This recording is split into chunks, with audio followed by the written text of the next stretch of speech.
Luckily for me, most of the places I travel to, jiu-jitsu gives me access to so many different individuals. It's super bizarre.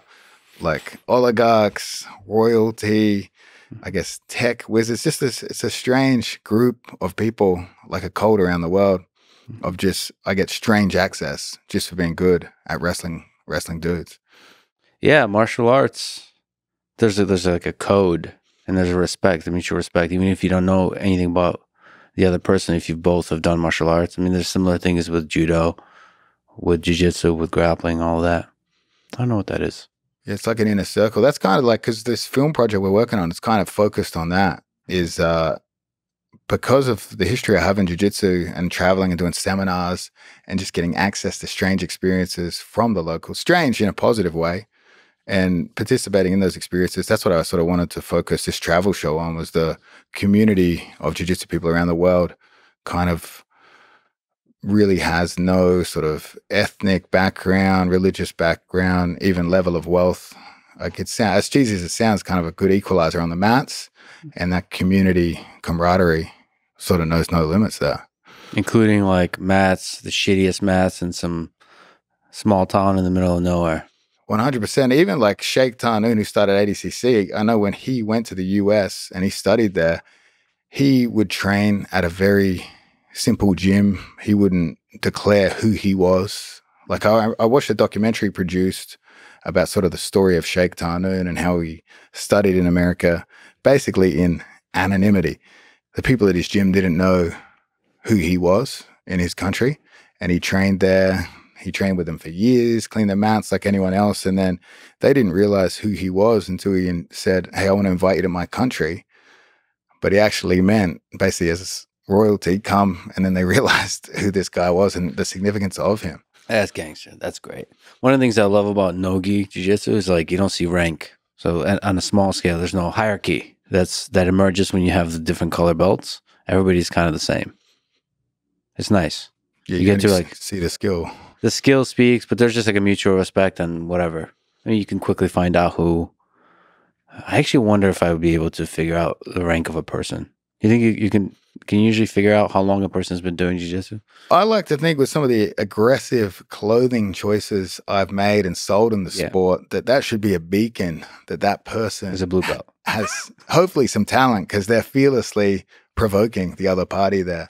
Oh, it's like in the jungle whenever there's like a insect that's red that is like really flamboyant looking, that means they're dangerous. It's a target, being flamboyant. If you come on the mats with something pink gi or something, people are circling in fast, especially in Eastern Europe. Okay. So, you mentioned the project. Can you talk about that? I saw there's a preview that you showed. Craig Jones Gone Walkabout.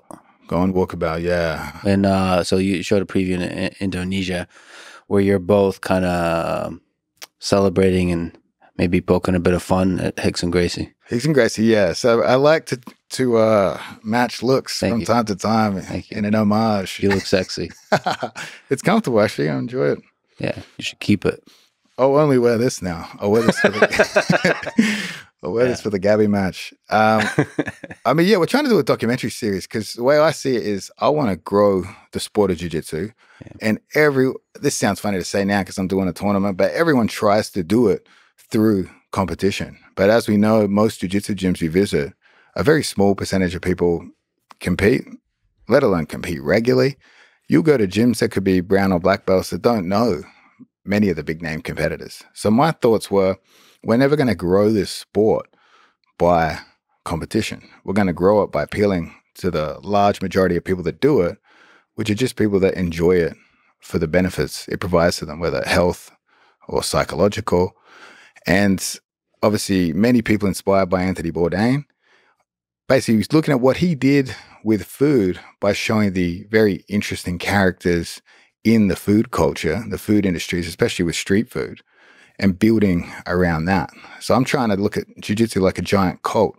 Scientology isn't starting with Planet Xeno, it's starting with John Travolta and Tom Cruise. So if we can create a documentary travel series highlighting the diverse, interesting people that participate in the sport, in that sense, I hope we can grow up. But also doing some charity work along the way. Like, as we'll release the Indonesia Bali episode pretty soon, but as an Australian, I do a lot of damage culturally around the world, so I'd like to do some good as well. We've done a lot of damage to Bali, so give back to local communities.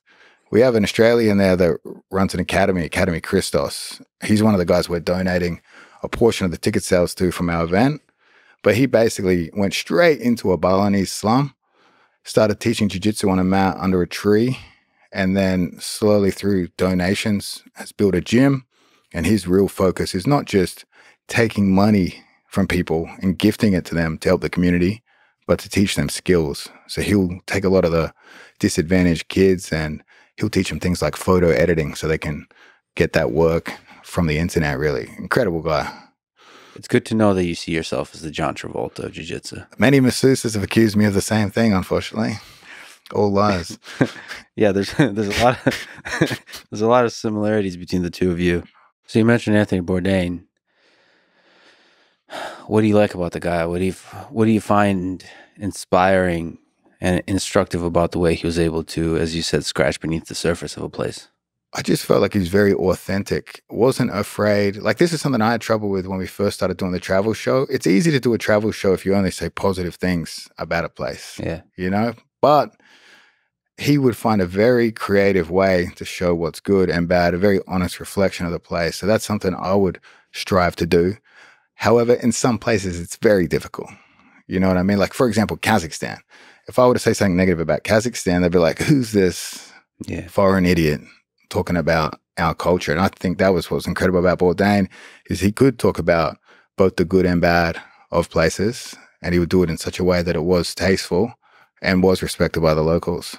Yeah, that's actually a skill that you're incredibly good at. You make fun of a lot of people, but there's something, maybe there's an underlying respect, maybe it's the accent, maybe, I don't know what it is. There's a love underneath your trolling. I like to think so. Hopefully, yeah. Gabby Garcia. There's a deep, passionate love underneath the trolling. Yeah.